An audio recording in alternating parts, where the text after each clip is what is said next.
आरती अंजलि अवस्थी में आने वाला ट्रैक दर्शकों के होश उड़ाने वाला है। कहानी उस वक्त और भी ज्यादा सनसनीखेज हो जाती है जब भरे हुए कोर्टरूम में वकीलों, जज और मीडिया के सामने अभय सिंह राजपूत अचानक अंजलि का हाथ पकड़ लेता है।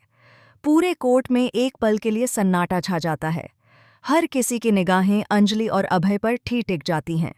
अंजलि इस हरकत से पूरी तरह चौंक जाती है। उसे समझ ही नहीं आता कि अभय ऐसा कैसे कर सकता है, वो भी सबके सामने। लेकिन आग में घी डालने का काम करती है सानिका सिंह राजपूत, जो मौके का फायदा उठाने में माहिर है। सानिका तुरंत अपने मोबाइल से अंजलि और अभय के हाथ पकड़े हुए तस्वीरें खींच लेती है, ताकि आगे चलकर इन्हीं तस्वीरों को हथियार बनाकर अंजलि की इज्जत और करियर दोनों पर वार किया जा सके। अंजलि जब मुझसे समय साथी जो कभी भी गलत बात के आगे नहीं झुकती, अभय सिंह राजपूत की एक भी नहीं सुनती। गुस्से और अपमान से भरी अंजलि सबके सामने अभय के गाल पर जोरदार तमाचा जड़ देती है और साफ शब्दों में उसके हर प्रपोजल को ठुकरा देती है। अंजलि का यह स्टैंड देखकर कुछ लोग हैरान हो जाते हैं, तो कुछ उसकी हिम्मत की तारीफ करते हैं। वहीं दूसरी तरफ गिनी उर्फ रानी मौजूमदार अपनी खतरनाक चालें चलने में लगी हुई है। वह युवराज को ब्लैकमेल करती है और कहती है कि अब राघव सिंह राजपूत ही कली का केस लड़ेंगे। गिनी बड़े ही घमंड के साथ कहती है कि यह पूरी लड़ाई एक महाभारत है और इस महाभारत में वह कौरवों की पूरी सेना तैयार कर चुकी है। उसे कली भी चाहिए और उदय प्रताप राजवंशी भी। गिनी का असली मकसद तब सामने आता है जब वह बस्ती उजाड़ने के लिए कानून का सहारा लेती है। वह कोर्ट का ऑर्डर लेकर आती है और पूरे आत्मविश्वास के साथ ऐलान करती है कि अब कोई उसे रोक नहीं सकता।